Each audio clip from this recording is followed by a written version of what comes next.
Welcome back to the Convo Couch, my humans. I am Pasta Jardula. And I'm Fiorella. And Jonny Sue is still spinning on those ones and twos. So the question is, racism, capitalism, imperialism, elitism. All these isms, And as thousands rush into the street to protest the death of George Floyd, we see a movement based on social and racial justice. However, is this movement strong enough to bring about real systemic change without addressing the threat of imperialism? We got a lot of questions, so today we brought in a very special guest. Yeah, you've all seen him take down the mainstream media, take down the neoliberals and the neocons. You've seen him on the campaign trail with Senator Bernie Sanders. He's also has a new podcast that you guys should check out called The Tightrope Podcast. It is our honor to introduce philosopher, activist, and intellectual Dr. Cornel West. Welcome. Well, thank you. I want to salute both of you for being such forces for good. My dear brother Pasta, my dear sister Fiorella, and brother Sue doing his thing in the background. You know, we need somebody on the ones and twos. He keeps it real. Yep. That's right. Dr. West, thank you. I just want to send a special shout out to my mother, who's actually in recovery from surgery, and she's watching the show today. So she was excited, even though my mom is a Trumper and she's very strong on the right. She still was very excited to have you on because she says Dr. Cornel West, he's fair, and she loves to listen to you. However, there's a lot of... I want to send my love to your precious mother, though, man. Mother's a very special... Her name is what? Joan. Sister Joan. Indeed, love you, Sister Joan. You did a good job with this brother here. I can tell you, absolutely. You're making me blush, Dr. Cornel West. But let's talk about that, because there's a lot of people I speak to back east, a lot of my white conservative friends that I went to high school, they feel that this particular movement is not about inclusivity, but it's more about recognizing the racial disparities and the suffering of one race versus the other. Is it important, Dr. Cornel West, for white people to understand their privilege, or would the movement be better suited and get better results if we rallied around a common goal, say like imperialism or poverty?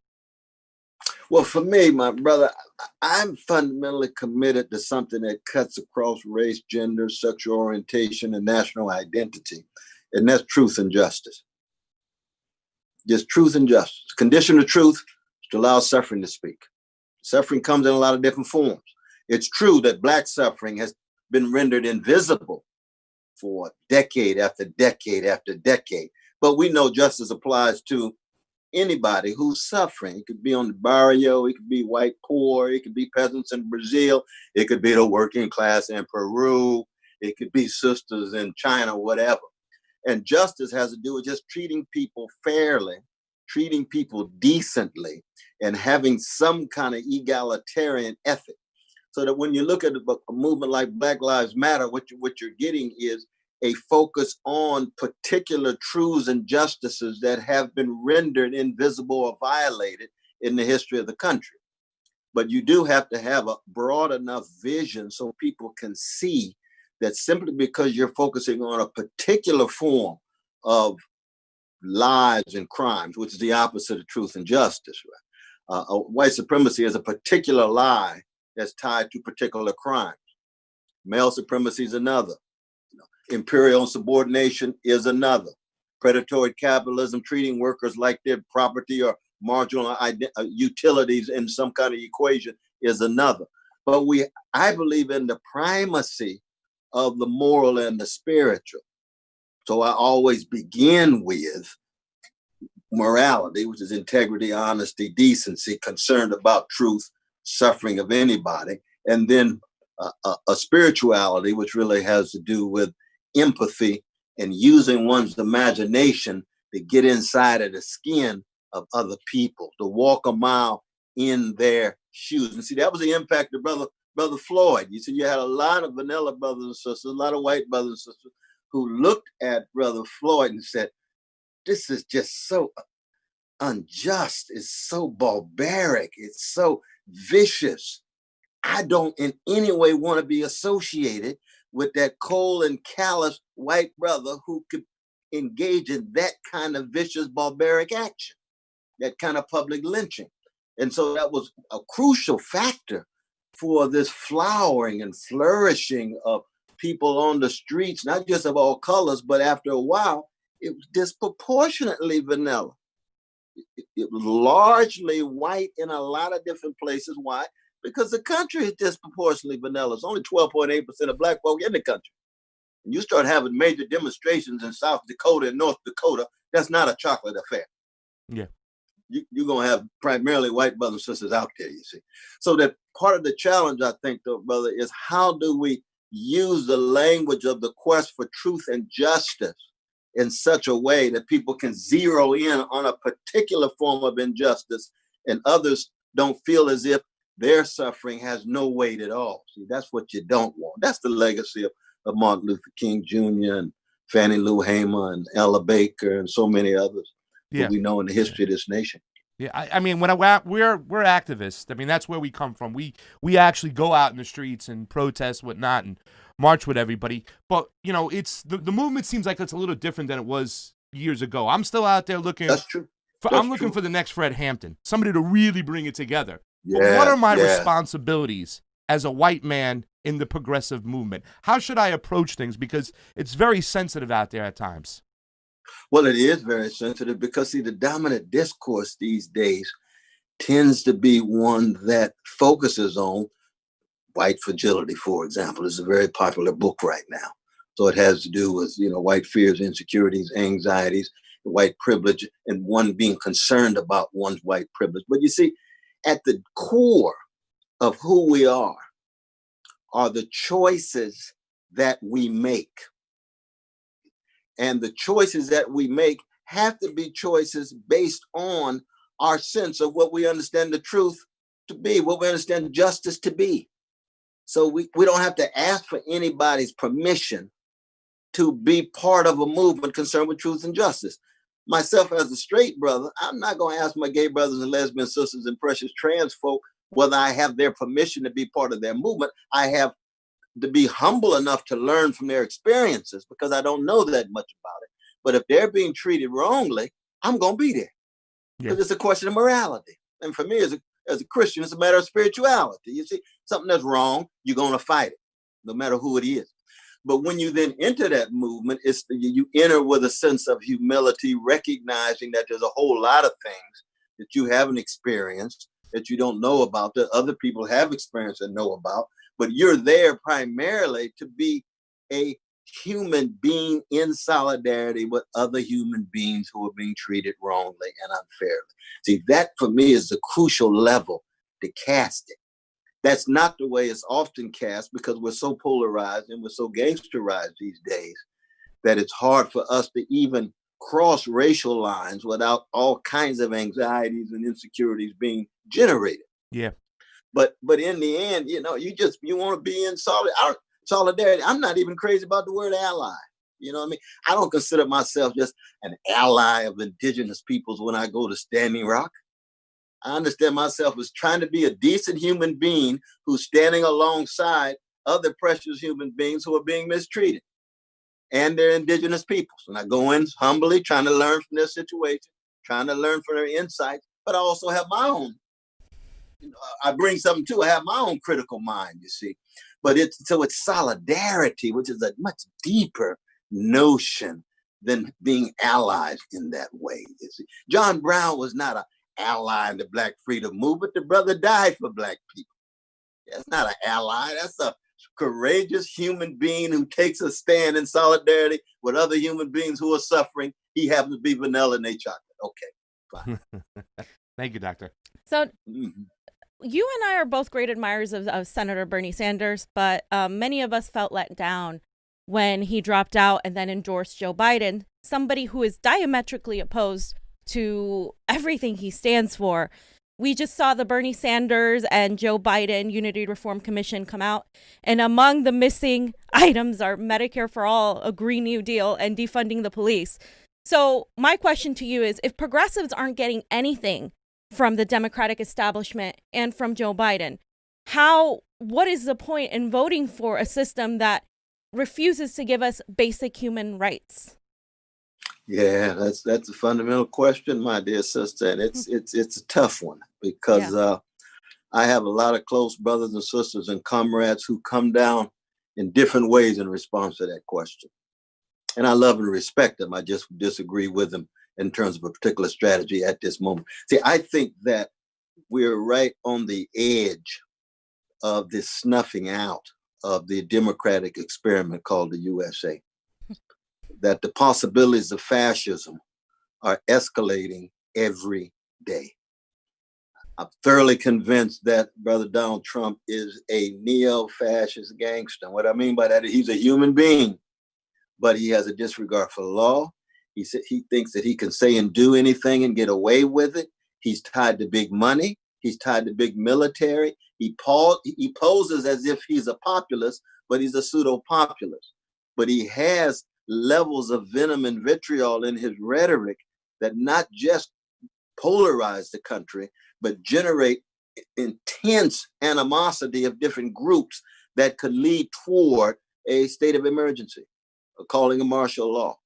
So that for me at the moment, I want to be first and foremost part of an anti-fascist coalition. I want to make sure that those who, for example, when I was in Charlottesville and I saw the neo-fascist brothers and sisters spitting at us and calling us names and so forth, and they calling out his name. You see, I said, ooh, good God Almighty. You see, they are emboldened. They haven't had this since Reagan, and they're growing every day. So you can't have a democratic experiment with that level of greed at the top, Wall Street, Pentagon, and at the same time, hatred on the ground. And so when Bernie came along, Bernie says, we're going to constitute a movement within the Democratic Party, as decrepit as that party is, as milquetoast as that party is, as neoliberal and centrist as that party is. We're going to have a movement in that party to try to overcome the neoliberal hegemony, the neoliberal elites who dominated. They're tied to Wall Street. They're also tied to the Pentagon and militarism and the expansion of the military budget. And, you know, at the Nevada, it looked like we were winning. Yeah. And they all came together. Pelosi, Obama, Sister Amy, Brother Pete, Biden, the neoliberal unity took place because they said anybody but Bernie. Anybody but Bernie. But it looked like Brother Bernie was going to win. And we, you know, Bernie and I and all of us, we were breakdancing for a while. That brother, you know, he spit out of Brooklyn too, just like my dear brother Pasta. And he got a little rich Jewish version of breakdancing. We breakdancing together, black and Jewish together, you see, because it looked like we were on the way. Boom, overnight, crushed, you see. That neoliberal unity crushed. Now we come to the choice of, do we make it a priority as part of an anti-fascist coalition to make sure Trump is pushed out, even if you have to recognize that in voting for somebody like Biden, you're voting for somebody who's not your political friend. You're voting for somebody who's not your ideological friend. You're voting for somebody who's the architect of the biggest prison system in the history of the modern world, targeting poor people, disproportionately black and brown. You're voting for somebody who bragged about supporting the invasion of Iraq, the invasion and occupation that led toward over 1 million precious Iraqis killed, and each life is precious. As a Christian, I believe, I don't care what nation you're from, what color you are, each life is precious, each life is priceless. So that, and of course, he unleashed Wall Street greed with the Glass-Steagall Act that he repealed and so forth. So that we don't want to lie about him.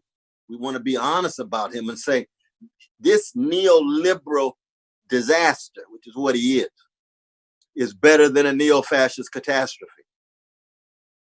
And in that sense, if one pulls back and it looks as if our pulling back is responsible for fascism to flourish, that's a heavy responsibility.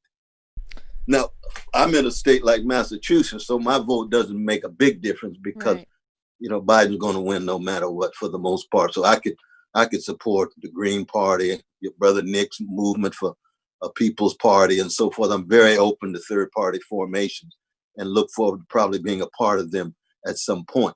At this particular historical moment, my argument is that if you're in swing states, you may have to really close your eyes and close your nose and vote for the milquetoast neoliberal to make sure you push the neo-fascists out.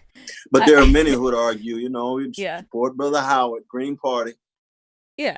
I just understand where it comes from. And Dr. West, I mean, just because a lot of people come back with, a lot of people fell asleep during the Obama administration, which led to Occupy, which then led progressives to wait for the next thing, which was Bernie Sanders and his movement. That's right. And then we saw the veil lifted off the Democratic Party through Hillary Clinton, because she was a warmonger, one of the most unpopular candidates of our time.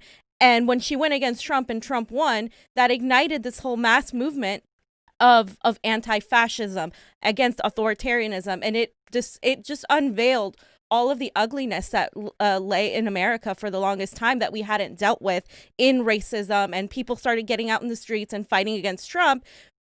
Would we have had that? Because a lot of people say we wouldn't have had that with Hillary Clinton. We would have been at brunch. So the thing I worry about is a Joe Biden presidency sending people back to sleep. How do we avoid that? Yes, and I don't think we have an adequate answer to that powerful question. We just don't know. But we can say this, that if any neoliberal candidate that is still tied to Wall Street greed that is sucking so much of the resources of our democratic experiment, if we have neoliberal candidate like Biden still tied to the various forms of militarism and the imperial tentacles that are not just taking 53 cents out of every dollar that goes to military in our national budget, but also still drops bombs and drones on innocent people. You see, now if that still puts us to sleep, the question becomes, well, what kind of left do we have? Are we really that weak? Are we that feeble? Is it true that we have among our fellow citizens people who are willing to become so well adjusted to injustice under a liberal president that it's only when there's a right wing that somehow we can generate some motion? And I would say that, as you know, during the Obama years, it was just one of the low moments, one of the low points in the history of this nation was when you get a brilliant, poised, very sharp Black man who becomes the black face of the American empire, and hardly anybody wants to engage of a critique of them from the left. I mean, Fox News was going at it every day, right, because they got their right-wing critique, right? Yeah. But from the left, it was like we were just silent. We were put to sleep, right? I mean, he's assassinating U.S. citizens with no due process. That's authoritarianism. That's crypto-fascism. Yeah. I hate the Ku Klux Klan's deeds, but I don't think they ought to be assassinated without due process. These policemen who are out here killing these precious young brothers and sisters, they deserve a fair trial. They ought not to be assassinated. But you got presidents doing that with the killing list every Tuesday, and we could hardly get a critique out of the left because he's Black, or we don't want to alienate people of color, and they're very excited about it. No, where's the truth? Yeah. Where's justice? Where's integrity? Where's consistency? I call Bush a war criminal. He dropped 45 drones and killed innocent people. Brother Obama dropped 542 drones, and I call him a war criminal. They call me a traitor, and you hate Obama. No, I hate his deeds. Yeah. I'm a Christian, I hate sinful deeds. I don't hate sinners. He's a human being like everybody else, and they deserve a certain kind of loving attention. But when you're involved in deeds like militaristic killing and imperial subordination and greed that takes money out of the mouths of children in terms of the cutback in various social programs, the cutback in food stamp, the cutback in Medicare, and so forth and so on, the cutbacks in Social Security, all of these taking place under the Obama-Biden years. Yep. Each and every one of them. 2011, here's a cut in Social Security. Here's a cut in Medicare. Where's the progressive critique of the neoliberal black president? Hardly there at all. And of course, in my own black community, good God Almighty, they call me everything but a child of God. And I kept a smile on my face. I said, I want y'all to know I'm loving you all like I love anybody else, not because I want you to love me back. I'm loving you because you're worthy of being loved. Yeah. And the love requires telling the truth. Yeah. That's a question of integrity. It's not popularity at all. And so one hopes that if indeed Biden wins, we ought to be stronger, more loud in our voices than ever.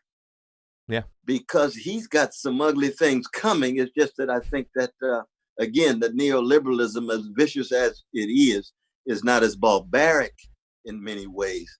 Barbaric in some ways, especially internationally, but it's not as barbaric as fascism, because under fascism, you just lose everything. We couldn't even have the show for the most part if we continue to go in the same neo-fascist directions that we're headed. You see, they would take all three of us to jail. Yeah. We say hello to your mother, brother, and say, we love her, but we're going to jail together, even though, of course, you and I would be in the same cell because they got segregated cells.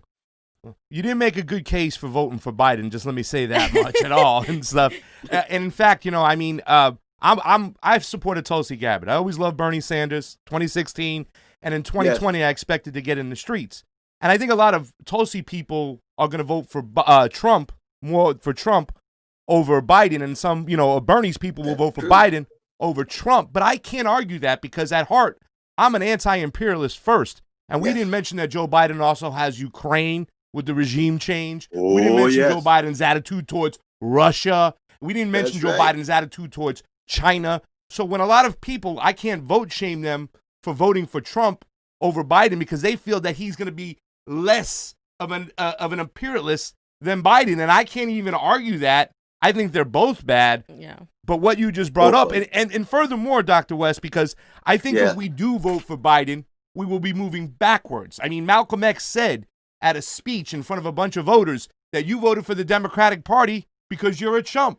And then you yourself, we even have a video where you said, this is you kind of explaining the same sentiment or having the same sentiment years ago. Just listen real quick, Dr. Cornel West. Yes.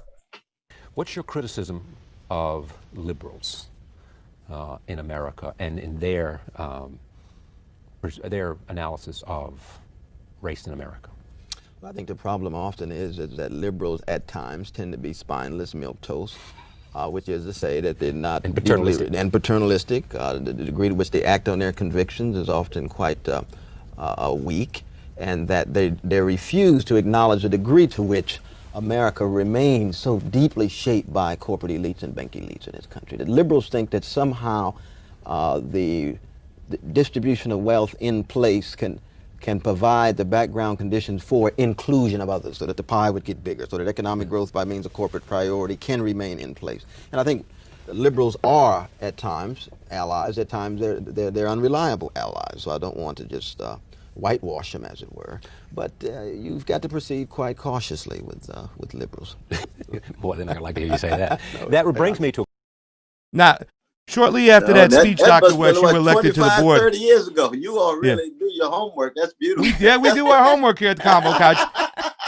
You know, I think shortly after that speech, you were elected to the board of Zion, where you served for many years, and that was great. But here's my question, Dr. West. You mean on the Matrix? Yeah, we love that. We were watching that. We saw you. We're like, oh, my God. I'm like, y'all didn't know Dr. West was in the Matrix. He's on the board of Zion. Listen, after hearing that speech, after listening to Malcolm X, after seeing what we're seeing today, what took place in 2016 with the Democratic establishment, you witnessed it, what took place in 2020, hasn't the time passed for trusting the neoliberal establishment, better known as the Democratic Party? I mean, isn't it walking time, crushing this party now so something really progressive can be born in its place? Isn't that more important than defeating Trump right now? If we had something in place, my brother, that was the reason why I went with Sister Jill Stein in 2016, because, you know, Sister Tulsi was with us, with Brother Bernie in 2016. Right. We traveled many, many cities together. She was very, very strong. And I've always liked her critique of militarism. She's always been looking at the United States through the lens of what is doing in other parts of the world. That's a very, very important element she has in her vision that very few politicians actually have. Mm-hmm. But at the same time, though, we have to have something in place. You see, if we don't have strong party or pre-party organizations on the left, then we end up really being spectators in terms of the ways in which most Americans are proceeding who are participating in the system. We must never trust either the system or the neoliberals or the neo-fascists. And right now you've got neo-fascism, right wing of the ruling class, neoliberals, the other wing of the ruling class, and we don't have strong left-wing organizations. We don't have a strong left-wing infrastructure to fall back on. If we did, then what you just said would make much more sense to me. But we don't. You see, we live in a very conservative empire. We had to be very honest about that. You know, there's over 700 white supremacist militia groups in the United States. Over 700. You see, so that for every person, let's say like myself, kind of a left-wing, person, there's probably about 6 or 7 on the other side. Yeah, that's just what it is to live in America. That's just the way it is. We don't have a deep, multi-layered left-wing culture. We got a lot of decent people. You got a lot of wonderful individuals and so forth, but most of them are lukewarm in the middle. Then you got folk on the right who are on fire. Now, these folk willing to go to war. I mean, that's what we saw in Charlottesville. And Charlottesville now is just a stepping stone toward where they're headed. So we on the left have to recognize that, okay, given what we've got, and we've got some decent organizations and people, but nowhere near the strength as what you have on the right or in the center. How do you negotiate? How do you navigate in such a sick society? Yeah. Because that's really what you're talking about, you see. And by sickness, what I mean is too much indifference to the most vulnerable. Any society that has 40% of its population either living in poverty or near poverty, something's wrong with that society. Yeah. Martin Luther King called it a sick society because it's too much indifference to people suffering. The Rabbi Abraham Joshua Heschel used to say indifference to evil is more insidious than evil itself, because you end up having ways of life where people turn their backs on people who are suffering. They could be elderly, fatherless, motherless, poor, indigenous peoples, working people, black peoples, Asian peoples, Latinas, and so forth. You see, so that's something we just have to wrestle with in living in the United States. I would just argue, though, that the fact that we don't have that big progressive movement on the left is because we keep stepping back and defaulting into the Democratic Party. And that's why we can't build that movement until we finally say, you know what? No more. And if it takes 4 more years of Donald Trump for us to get our you-know-what together, then so be it. But we're not going to take that step back again and give power to people who just take our power and then turn a blind eye to us when it's time to go vote. So... No, that's a crucial argument, though. And this is where I was telling you, I got comrades and brothers and sisters who make that argument, and I respect them for making that argument. The question then becomes, how do we define the time? I mean, I opted for that with Ralph Nader, over 20 years ago. I opted for that with Jill Stein 4 years ago. I opted with that. I've done that so many times. And it looks like each time we're unable to really build what we really want. That puts a priority on what you are concerned about. Because I can tell you this, it's a beautiful thing to talk with y'all, because it's very rare that I get a chance to talk with folk who make anti-imperialism a priority. Yeah. You all know Ajumu Baraka and the Black Alliance for Peace. They make anti-imperialism a priority. Yeah. Black Agenda Report. Brother Glenn Ford and Sister Margaret Kimberly and the others, they make it a priority. That's a rare thing, very rare thing, because most people don't even understand the United States as an empire. What are you talking about? Empire, the British Empire, the Roman Empire. Well, we've got a distinctive form of empire. That's why we got 800 military units around the world. That's why you got over 2 million soldiers all around the world, you see. Yeah. Well, you taught us. Right there, winning the fight against imperialism Right there. Oh, you still got that book, my brother? You know I got that book. My book. That's kind of, man. No, I tried to make the case, I'll tell you. So over here, we've gone to a lot of the protests in LA. I just got back from Seattle. We were seeing what was going on there with the occupation or Chaz Chop. But I'm starting to see the shift of conversation going from not just defunding the police to and Black Lives Matter movements, but also to how that money is going to be spent in the communities. The kids have started talking about capitalism, and they have started denouncing capitalism. So I'm seeing this shift in understanding how economics especially affects a lot of poor people, but also particularly Black and brown people as well. But I'm kind of waiting to see how we can take this movement and build it into a general strike, because I think it's happening already. But, we're in a really precarious situation right now economically. We have a pandemic and we still haven't gotten healthcare for all. We still have a housing crisis. We still are seeing people that are in debt, especially the millennial generation. How do we take this movement and turn it into something like a general strike? Because I think it's already sort of happening, but how do we make sure we get in front of that? No, you see there, you have to have very sharp, candid, courageous leadership with vision. There's a new journal on the way out called Boycott. It's run by one of my dear brothers, Brother Mordecai, and Brother Teff and others. I'm on the advisory board.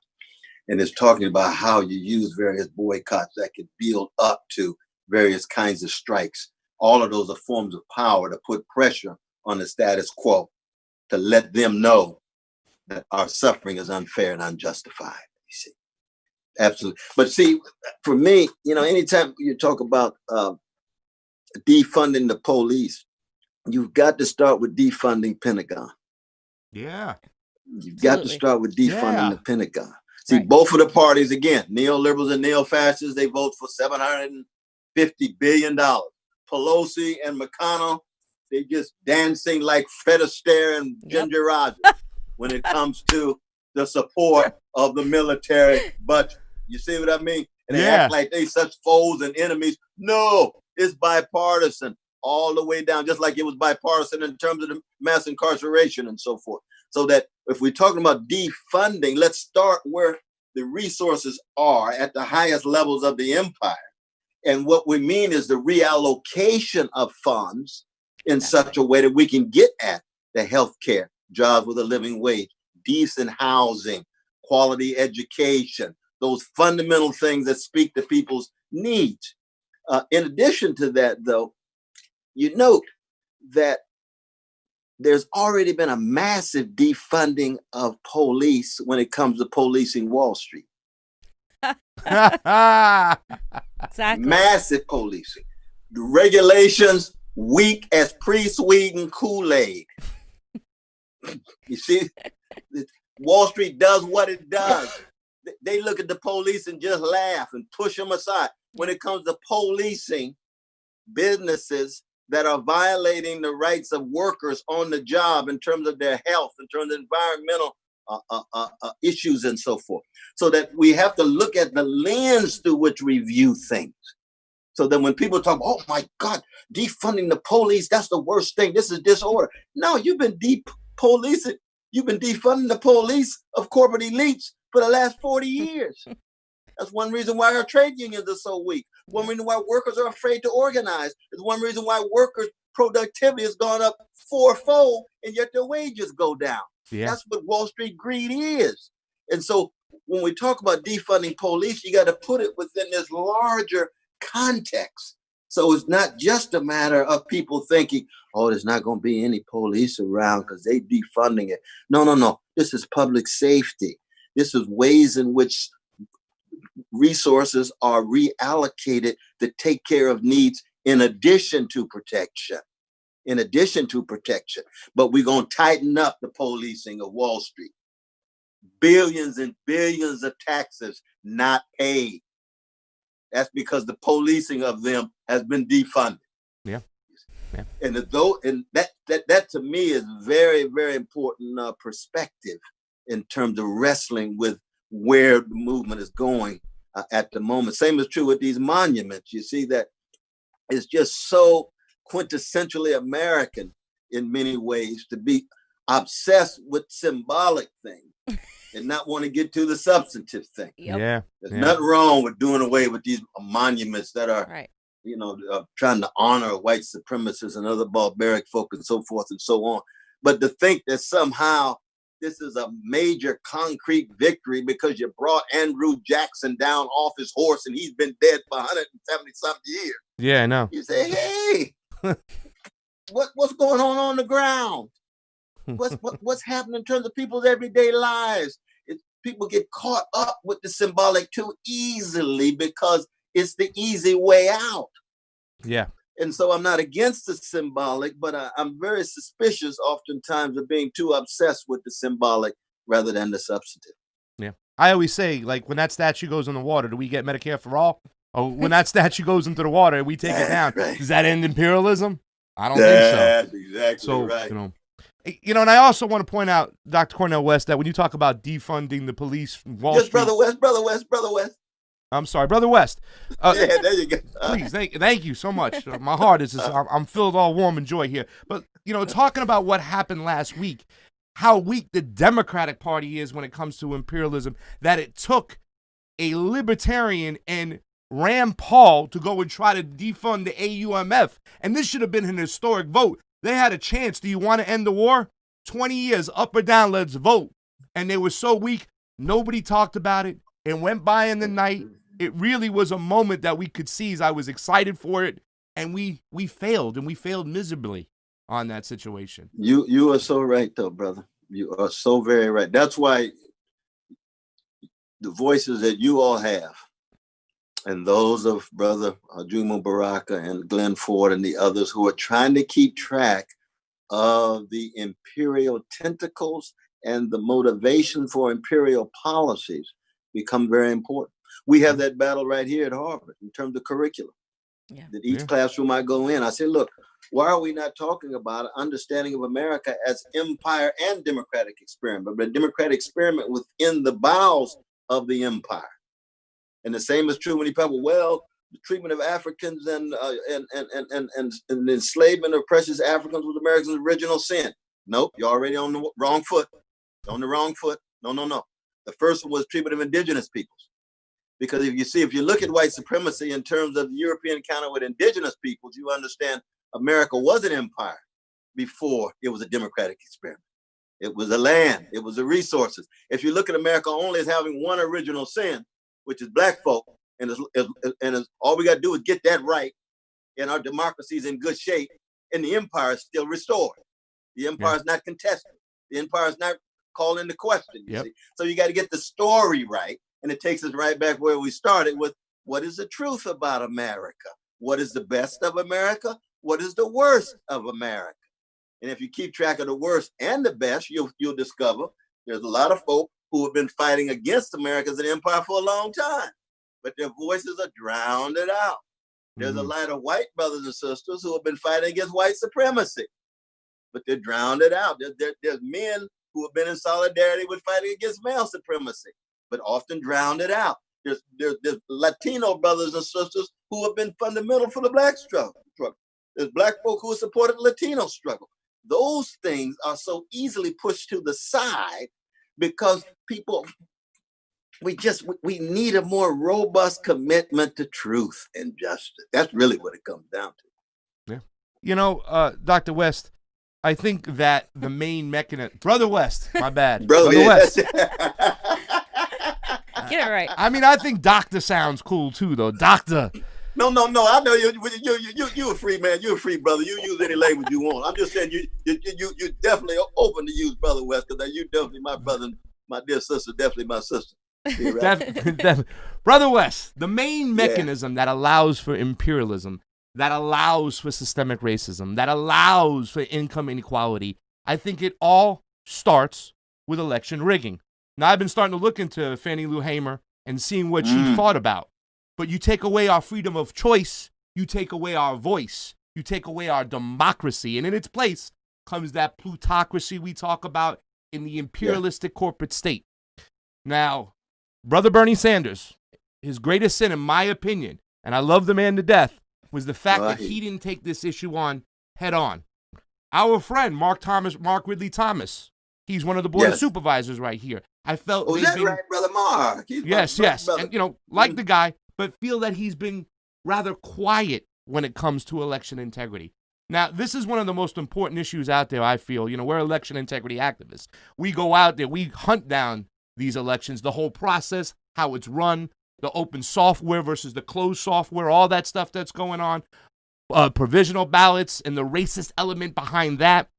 What do we do to get these politicians, even the ones, including the ones that we like, to talk about one of the most desperate issues that's not on the table right now, and that's our voice, our vote? Yes. Well, I mean, one is that thank God for Reverend Dr. William Barber and Reverend Liz Thea Harris, because their Poor People's Campaign is very much about voter integrity, too. Yeah. They're focusing on voter suppression. Sister Stacey Abrams is talking about this same thing in Atlanta. These are very, very important issues. And I know that we all, you know, have our own distinctive, different kinds of loves of Mark Ridley Thomas. I take a bullet for that, brother. I've known him for 40 years. And I know he's deeply concerned about that issue, very much so. But I would argue this, my brother, and you tell me what you think.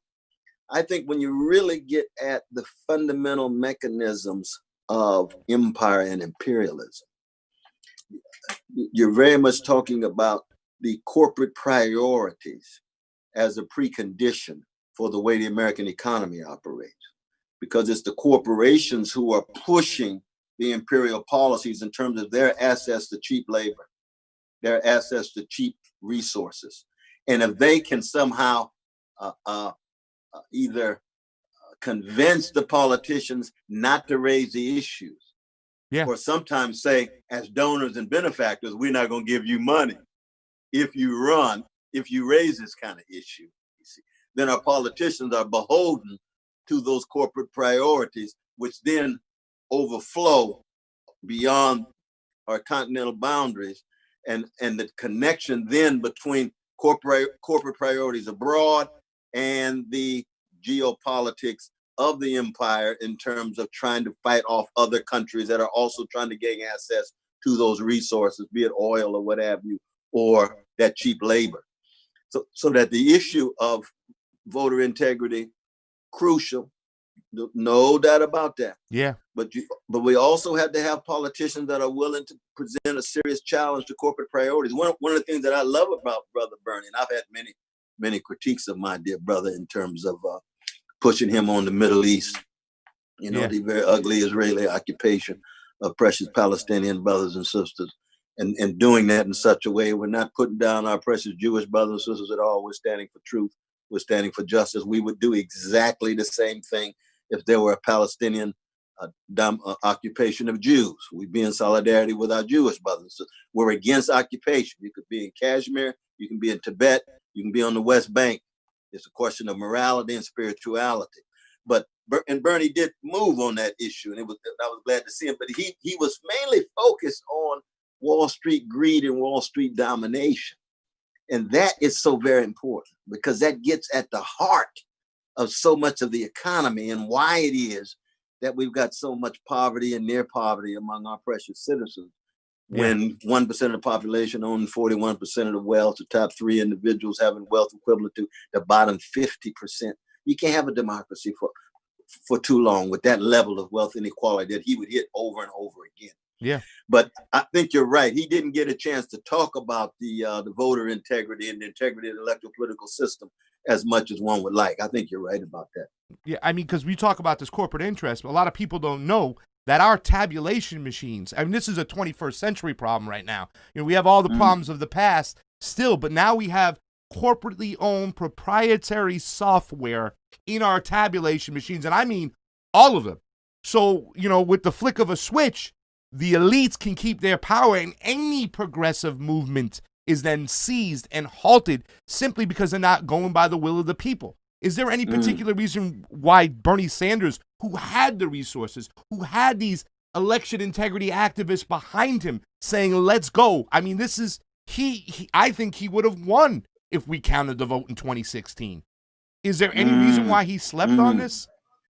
Well, yeah, I can't answer that question, though. I really don't. I know that it was not a major priority in the campaign because I was with him, over 150 speeches, and I didn't hear too many references to that in the speeches. I know that he would stand against it. He did talk about voter suppression very much in South Carolina, because in South Carolina and North Carolina is just so massive that you have to say something about it.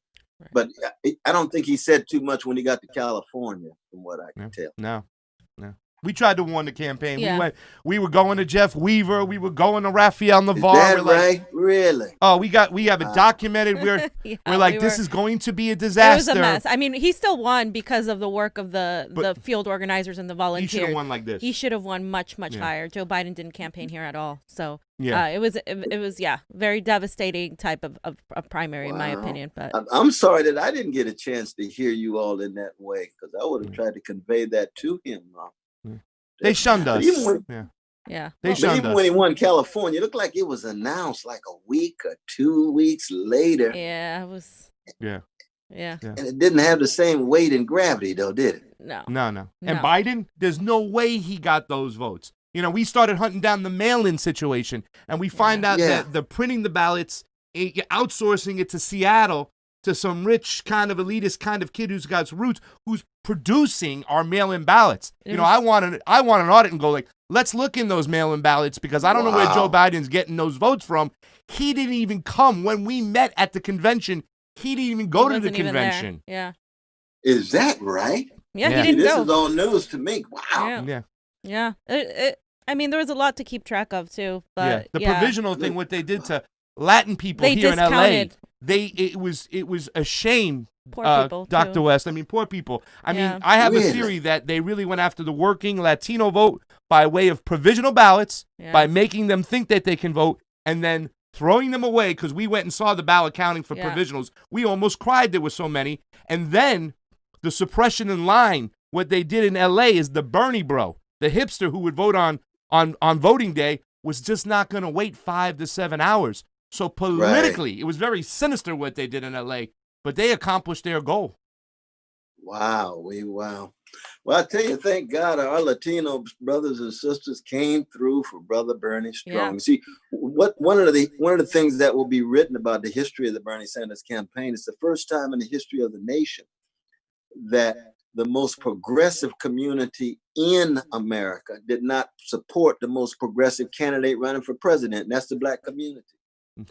You see, you had neoliberal Black leadership that was pressing against Bernie at the top.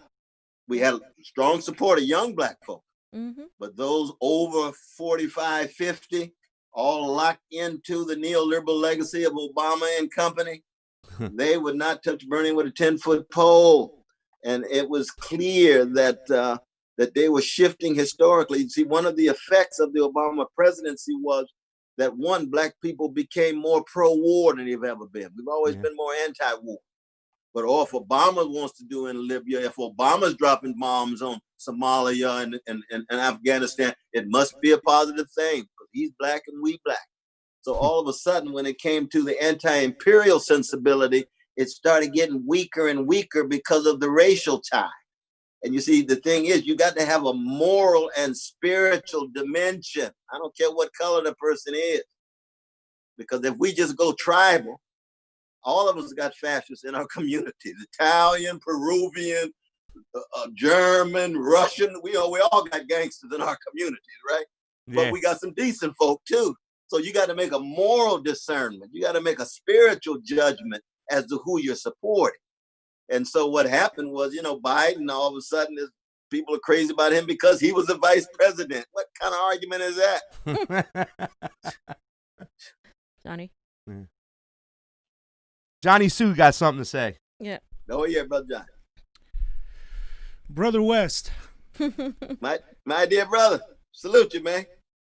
It seems that no matter, who is president or how progressive a candidate we have, whether it's for Congress or the presidency, we still have to deal with the fact that the military-industrial complex and intelligence agencies like the CIA can dictate much more than a sitting POTUS, and that anyone who crosses them is usually ousted or eliminated, like JFK, MLK Jr., Malcolm X, Fred Hampton, right. Bob Kennedy, just to name a few.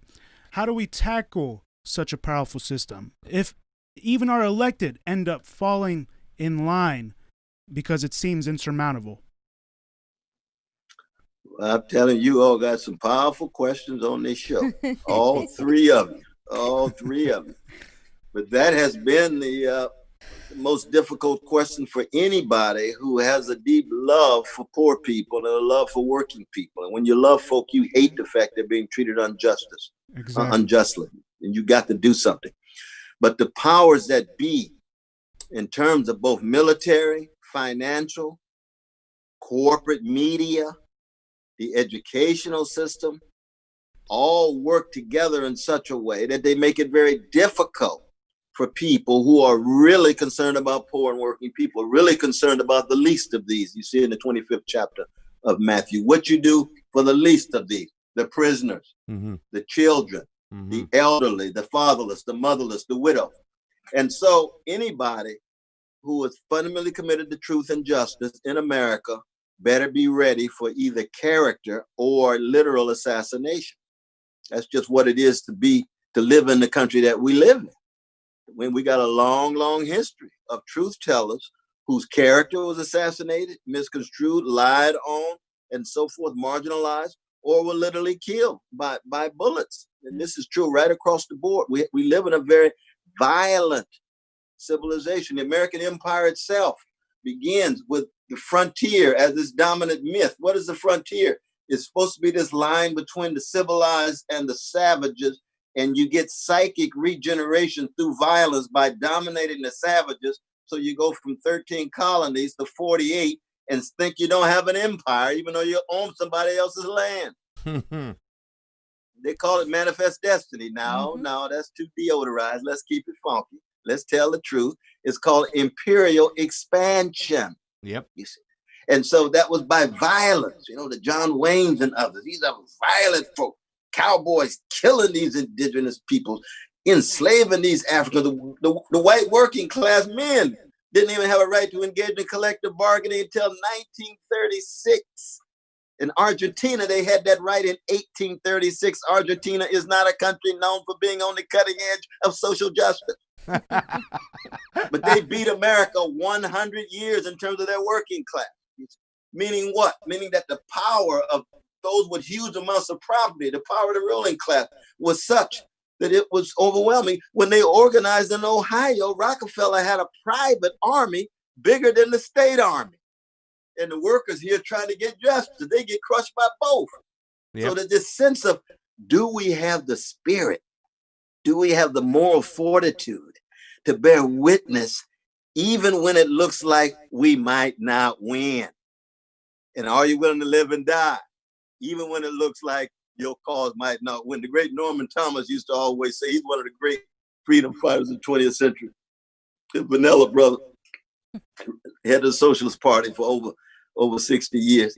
He used to be introduced as the head of the lost causes. He said, no, it's not a lost cause. It's a cause that we have not yet won. He said, I'm not supporting lost causes, but it looks like my chances at the moment don't look too good, because he was concerned with black and white farmers in the apartheid South. What are the possibilities of black and white farmers coming together under Jim Crow? Yeah. FDR didn't do a word. He supported Japanese when they were put in internment camps. Who supported the Japanese when they were put in camps? W.B. Du Bois, Norman Thomas, Helen Keller, very few others, because everybody's waving the flag. Yeah. They're concerned about the rights and liberties. They're waving the flag. We got to do anything, no matter what, to win this war. Put them in camps, even though many of them are innocent. Well, you see, that's how you undermine your democracy. Yeah. So the answer to my question, though, brother, we got to keep fighting, but we always going against the grain. We got to be blues people. That's what the blues is all about. Good morning, heartache, Billie Holiday says. Every morning you got the heartache waiting for you, but you got a smile on your face. You got style, and style is not about technique. Style is about your vision, your orientation toward the world to connect with people who want to be decent, who want integrity, who want moral consistency. And it's sad, though. Did you have something to say? I just thank you. Yeah. No, but thank you, Brother Sue. It's just sad that in this country right now, there's a lot of hyper-partisanship. You know, the liberals are even in support symbolically of Black Lives Matter. The Republicans have, for the most part, been denouncing it, attacking the protesters. But how do we stop the co-option of the Democratic establishment? Because there's a lot of bad actors that are, you know, that have throughout history come into these movements and try to co-opt them. And we're seeing these white moderates, so to speak, who only wish to superficially support Black Lives Matter, but refuse to actually act on it. Absolutely. Well, you see with the corporations, you know, and they're concerned about their profits, they're concerned about their image. So when it looks like their image is going to be besmirched, they throw money. And they're just throwing money. They're just throwing money. Black organizations, throw more money. Well, no, we're looking for a change inside of your own organization.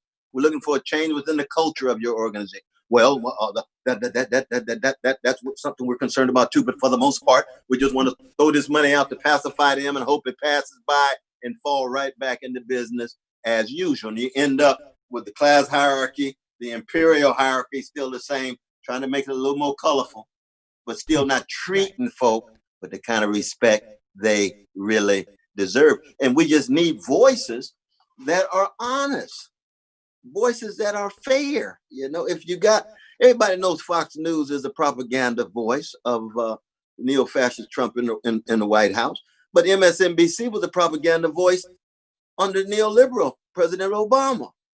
So that you got to tell MSNBC, get off your high horse. That's nothing but empty liberal self-righteousness. You didn't talk about the military. You didn't talk about the drones. You didn't talk about the connection of Obama and Biden to Wall Street. What makes you think somehow you're so progressive? They even call themselves left. That's a joke. They're not leftists at all. They're neoliberal, milquetoast centrists for the most part. Yep. And so you have to just be honest about that. And the same is true in criticizing ourselves. We need to be self-critical too. Too oftentimes on the left, we have an arrogance. We think that we so much better than everybody else. Somebody makes a choice that we disagree with. Somehow we just want to cancel them out. Something must be wrong with their hearts, minds, souls, and bodies. You say, get off the crack pipe. Every human being's got faults and foibles. You got to stay in contact with their humanity. And no matter how woke you are at the moment, you wasn't born woke. Yep. Everybody went through processes where they developed, where they grew, they matured, they expanded. So everybody don't have to be exactly where you are in order for you to stay in contact with their humanity. You want to be honest with them and tell them up front, oh, I disagree with you. Sometimes it can be in the family, sometimes it can be in the group, sometimes it can be in your community. But there are other things you can overlap with, you see. And let me say this, I know I'm going on and on, but let me say this.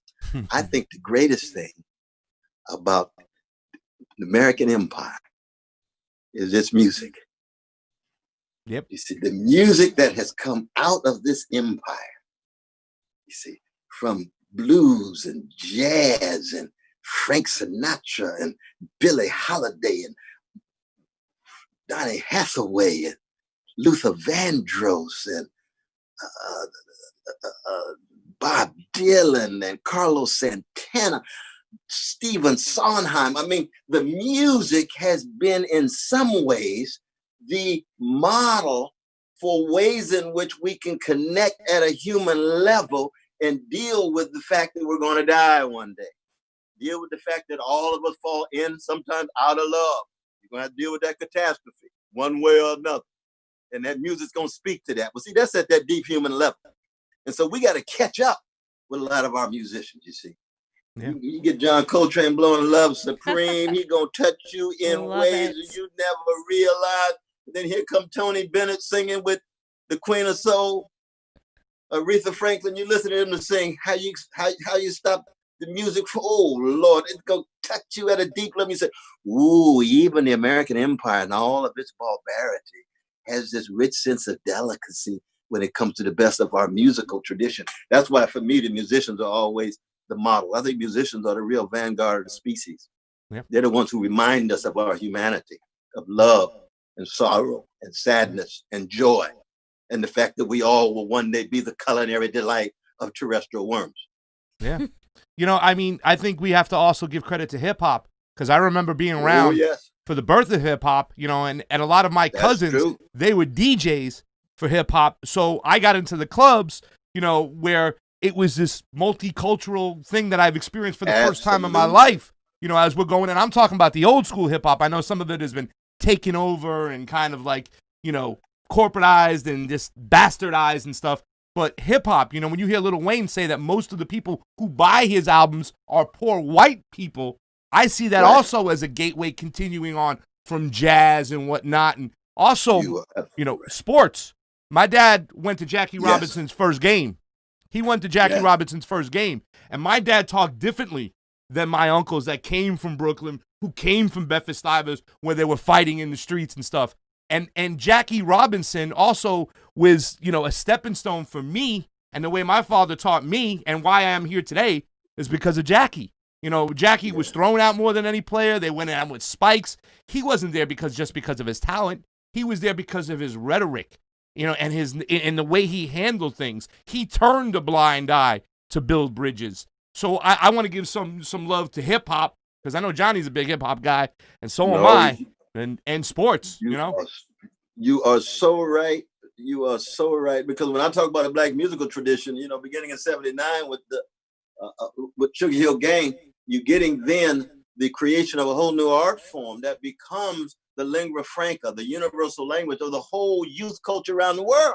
Yeah. But that's still that musical tradition coming out of the U.S. empire. Mm-hmm. At its best, is critical of that empire with Chuck D and KRS-One and Rod Digger and some of the others. You listen to these names, Johnny? African Bambaataa was big too back then. Athletic, same way. I mean, Muhammad Ali, we can go on in terms of staying in contact with the humanity of persons who reach a level of excellence no one can deny. Yeah. Brother Kobe. We can go on in that regard. My hero is Willie Mays. I'm from Sacramento, so we had San Francisco Giants. Willie Mays had a humility and a level of unbelievable athletic excellence. Yeah, yeah. Let me ask you another question, because I know I've quenched the thirst for some of the election integrity activists. They were dying for me to ask you a question. But then I have my anti-imperialist friends who want to talk a little bit more specifically about foreign policy. Now, we have a situation arising today. It's China. I thought as a progressive, our greatest enemy is poverty. Now, Xi Jinping in Beijing has brought millions of people out of poverty there in China. However, yes, he has. I get a big, you know, people hit back or push back against me because of their authoritarianism. In fact, one of our good friends, we're just in the middle of a fight, and I want to say hi to Melissa because, you know, I kind of touch a nerve with some people when we start talking about China, because people don't really know, and sometimes I'll throw out the terms, hey, you're reporting CIA talking points there, because it's not the whole story. It's not the whole story when you're talking about the Uyghurs. They're not in just prison because they're Muslim. There's extremism going on there, and that needs to be part of the story. Are the Chinese handling it right? Maybe not, but let's include that in the story. The Hong Kong Decency and Freedom Act. The NED is littered all over the advisory board, and that is CIA light. That regime change aficionados born in the Reagan era because they just wanted to do it legally, the legality now of regime change, rather than doing it the other way. How do we go about talking about China? Because I am very, very scared, not only of our rhetoric from the Democrats when it comes to Russia, but the Republicans, the way they are eyeing up war with China. It makes me nervous, Dr. West. No, indeed. And you and your questioners and Sister Fiorella, is it Fiorella. Fiorella. Yes, yeah. Sister Italian Fiorella, name, Peruvian girl. Brother John. No, I got that rich, the Italian thing going. That the issue of different empires at the moment is very important. The Chinese empire is the most powerful empire alongside the U.S. empire. U.S. empire has over 800 military units around the world, 4,800 in the world. China's got about 30. So, I mean, it's not as if you got an equivalent at all. When you get inside of China, you have to be willing to tell the full truth. Now, part of that full truth is China is authoritarian. China does suppress dissenting voices. China does not allow for its workers to engage in wholesale collective bargaining the way any socialist society would. Now, those are just truths. Now, on the other hand, it's also true that the CIA could take those particular truths and paint China into an empire as if everything about it is evil. Well, no, they've also lifted hundreds of millions of folk out of poverty. There's no doubt about that. They've done much better with their poverty than we've done with ours in terms of the percentage of their population. Same is true with Cuba. I'd say the same thing about Cuba. Right. Same thing about Cuba. And I get in a lot of trouble with Cuba because Cuba's got magnificent healthcare, magnificent education. Mm-hmm. It's always been authoritarian. It has also suppressed dissident voices. It's also claimed that it's got beyond racism, and they still got some racist practices going on. Not as bad as the United States, but that's not a compliment. The United States got the lowest bar possible when it comes to treating Black people with dignity, right? So that you got to keep track of the best of Cuba. You got to keep track of the worst of Cuba. Same is true with the Chinese empire, and same is true with the Russian. Russian also is authoritarian. Russian also suppresses its voices who are dissenting and so forth and so on. Same would be true with our Muslim brothers and sisters in China. There's no justification for camps, no matter what kind of so-called extremism is going on. You see, you have to be able to acknowledge the rights and liberties, the dignity of Muslims in China. We stand in solidarity with the people, with the Uyghurs. Yes. The Uyghurs in that regard, you see. Yeah.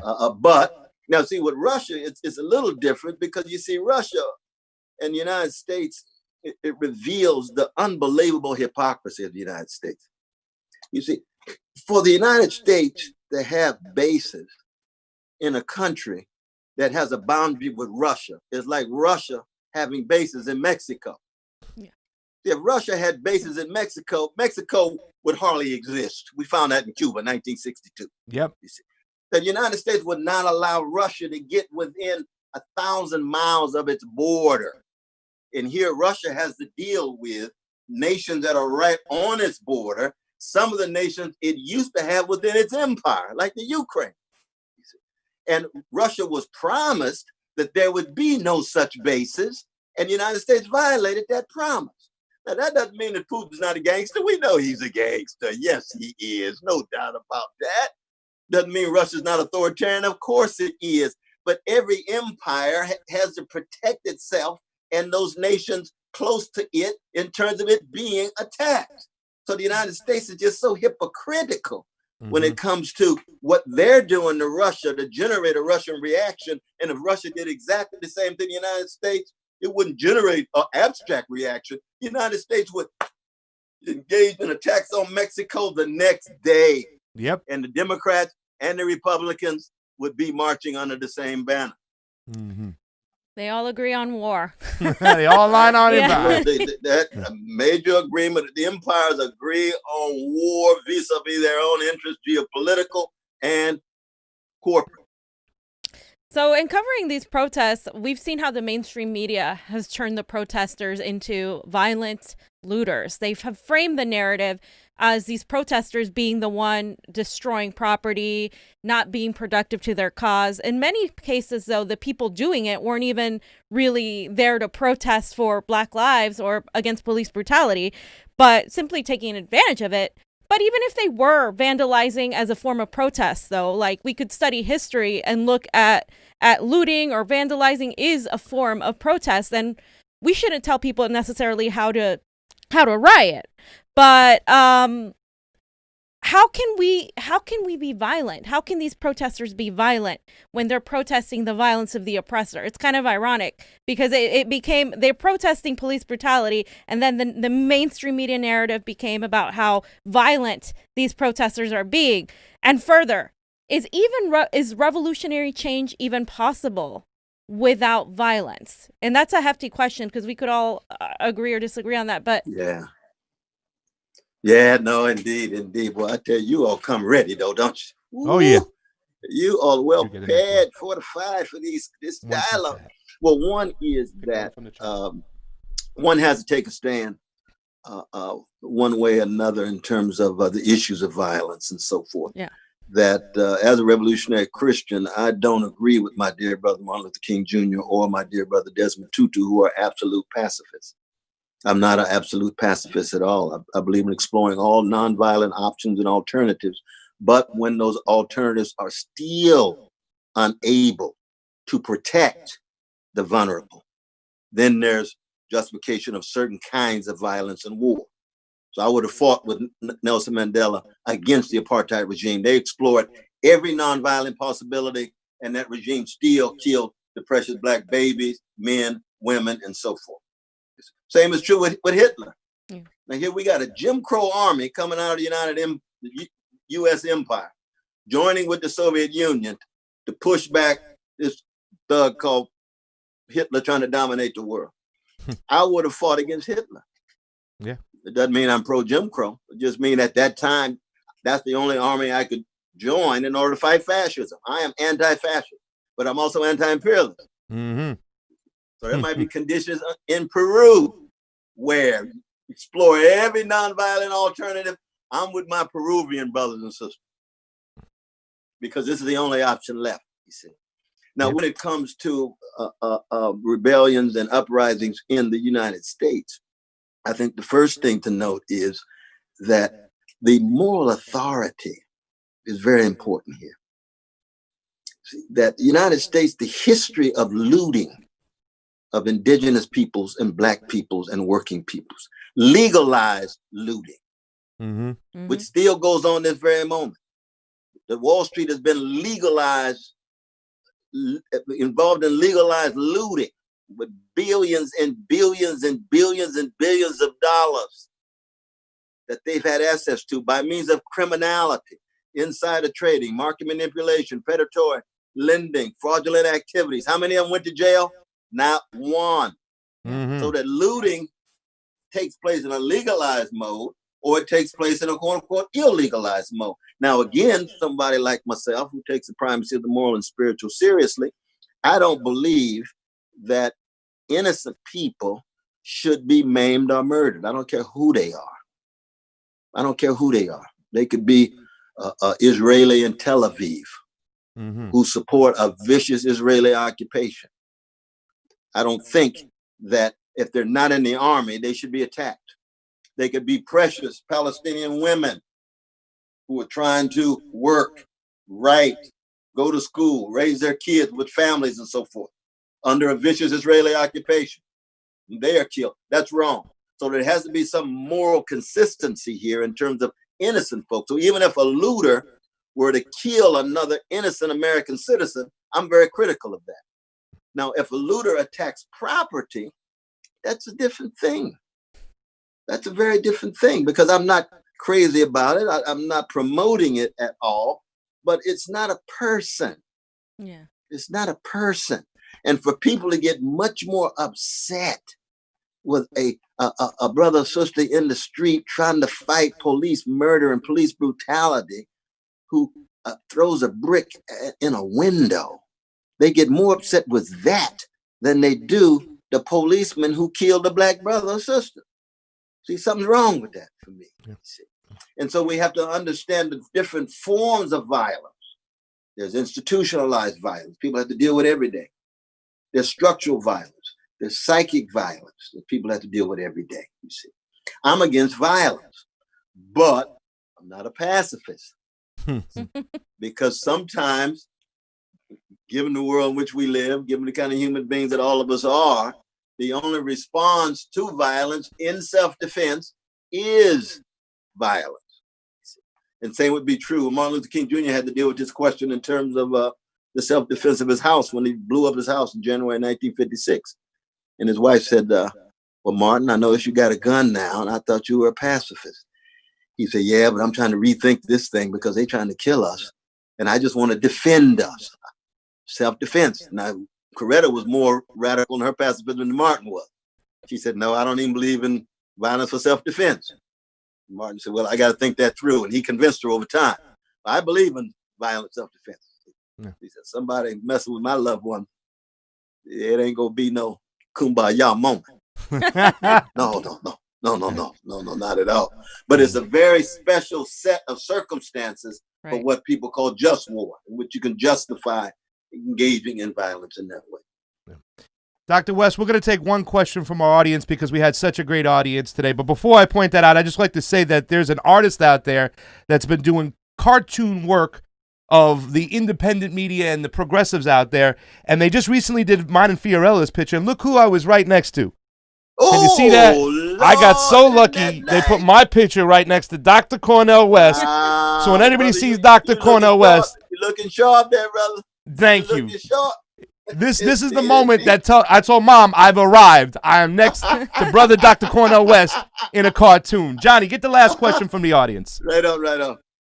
All right, we don't have any questions from the audience, but I just like to say thank you, Dr. West, for taking my calls and coming on the show and doing this. You're a big inspiration to us over here, and I just want to say thank you. Go ahead, Fee. Yeah, no, thank you. Especially during this time, we need a little bit of uplifting, a little bit of guidance. A lot of people are depressed. A lot of my activist brothers and sisters are just really feeling lost, right? And they need a lot of guidance to stay positive and hopeful because it has been a tumultuous and difficult time for a lot of people.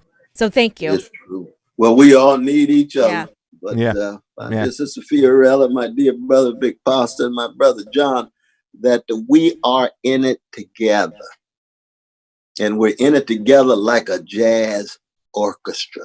Mm-hmm. The jazz orchestra is not about unanimity. It's about lifting your voice and antagonistic cooperation in such a way that it elevates the quality of the collective performance of our collective movement. So when we lift every voice, which is the anthem of Black people, lift every voice. When you lift every voice, it's not lifting an echo.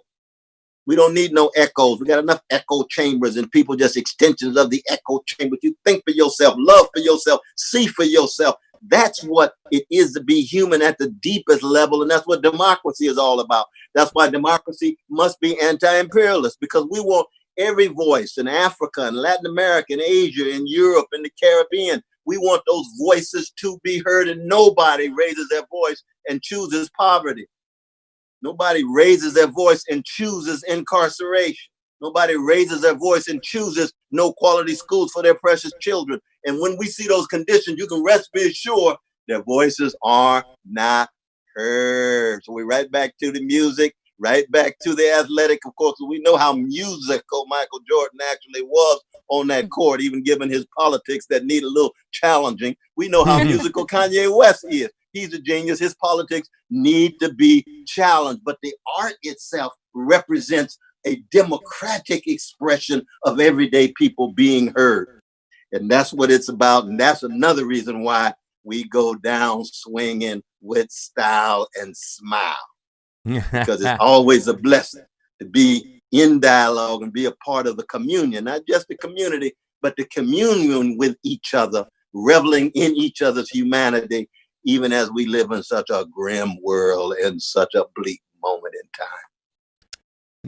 Yeah. Thank you very much. Dr. Cornel West, thank you so much for joining us today. I hope you come back and do it again with us. No, you just call. You let me know. Pasadena. That's right. Well, hey, listen, the Green Party's doing their nomination tomorrow. Maybe Jesse Ventura gets it, and you could support Jesse the way you supported Jill, the way you supported Ralph. Who knows? He's an anti-imperialist. There's still an outside chance. I thought Howie was already the candidate. They got to go through the convention, and we got to see what's going to happen. There are people who are saying there's still a chance. There's still people saying that Howie has it. And I like Howie, but a populist like Jesse Ventura to bring the voices up, an anti-imperialist. If he has Dr. Cornel West in his corner, whoo! Look out, Donald Trump and Joe Biden on that stage. Well, we got to be anti-fascist though, in terms of even our strategies in that regard though. But but the important thing is we've got to be able to sustain ourselves in our various organizations and structures on the left, whatever particular strategy we opt for. Yeah. That's the crucial thing. I agree. This election's gonna come and go. We got to be fortified after November. Yep. Don't just stay woke. Stay fortified. You stay woke, you're gonna suffer from insomnia. Gotta stay focused. You got to stay fortified. Woke, get a little rest, fortified, keep moving, keep dancing, on push. Thank you so much. All right, love y'all. Love you. Take it care. For Pasta Jardula, Fiorella, Jonny Sue spinning on those 1s and 2s with Dr. Cornel West. See you, Brother West. Convo out. All right, my dear sister, my dear brother. Y'all stay